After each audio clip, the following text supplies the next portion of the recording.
Retour sur les nouvelles de la lutte antiterroriste. Un front très animé ces dernières heures, tant les combats étaient intenses dans plusieurs zones du pays. Centre-Est et Sahel, les vecteurs aériens et les troupes au sol ont été très sollicités pour venir à bout des assaillants. Le commentaire de Bienvenue Tansa. Ces dernières heures sont particulièrement violentes en combat sur plusieurs zones du territoire. Sur la base de renseignements faisant cas d'attaque d'envergure dans la zone du centre-est dans les heures qui vont suivre, les recherches ont permis de confirmer l'arrivée de quelques centaines de terroristes dans la brousse de Yorguin à 15 km de Ouarghaï. Ils sont effectivement localisés et installés en plusieurs groupes sous de grands arbres en préparation de leur projet funeste. Un groupe important est ciblé puis frappé efficacement.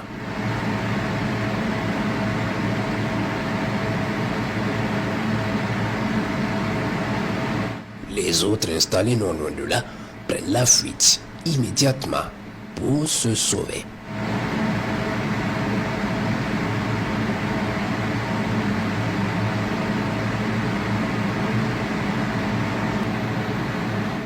Le groupe frappé va brûler avec ses moyens.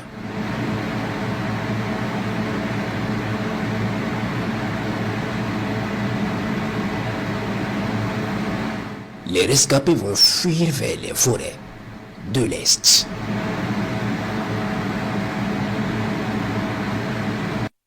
Quelques images du réveil subi par l'ennemi à Gorgadji. En alerte suite au renseignement du projet d'attaque d'envergure ce jour 24 décembre, il est 5h37 quand les vecteurs sont demandés à Gorgadji. Très vite, ils mettent le cap et à 100 km, ils peuvent apercevoir l'intensité des combats.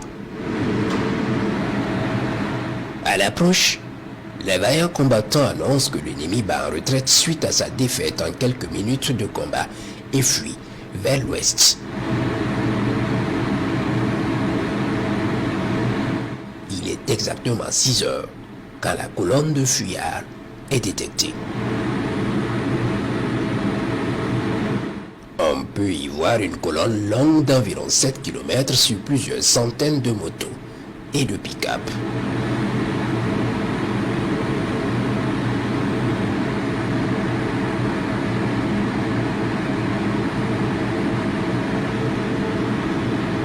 Ils avancent sur Djiga, où ils stationnent pour débriefer leur mission funeste.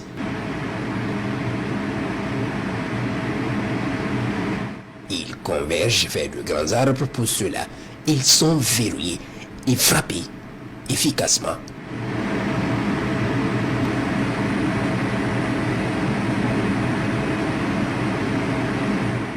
Un pick-up monté d'armes lourdes qui se croyait camouflé sous un grand arbre sera également verrouillé et traité avec succès.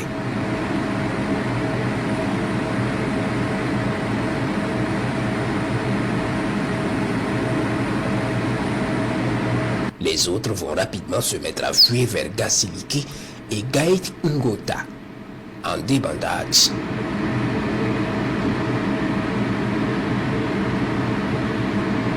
« 9h37. Les vecteurs sont alertés d'une attaque d'envergure sur Soli. Immédiatement, ils foncent. 15 minutes plus tard, ils sont à l'approche et peuvent voir plusieurs centaines de motos quittant Soli en direction du sud. La colonne s'étale sur près de 10 km. Elle descend vers Titao.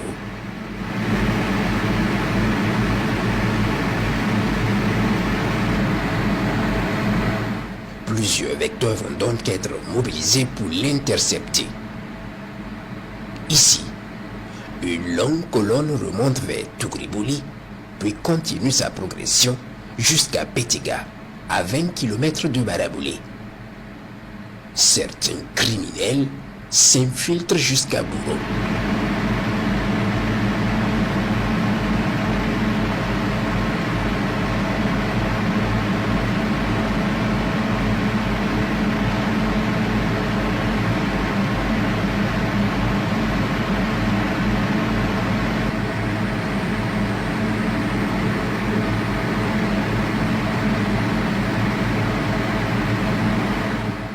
À Petiga, ils s'engouffrent dans un bâtiment pour échapper sûrement aux vues des vecteurs aériens qui sont restés dans les cieux pour bien les localiser.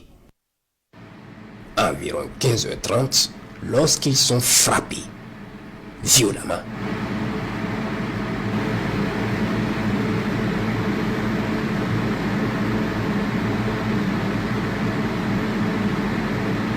Trois rescapés traumatisés de ce groupe réussissent à sortir tout affolés des décombres. Ceux qui ont continué dans la zone de boulot sont également dans le collimateur.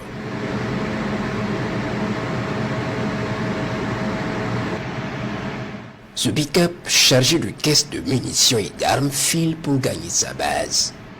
Il est tellement chargé qu'il arpente difficilement les pistes.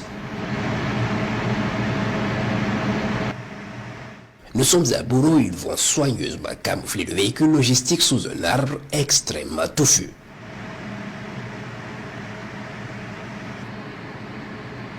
Ils sont immédiatement verrouillés, puis deux frappes vont suivre pour détruire complètement le véhicule et les munitions.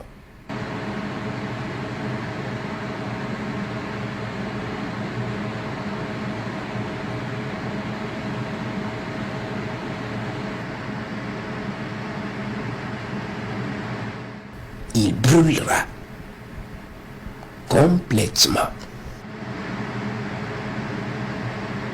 Les opérations se poursuivent.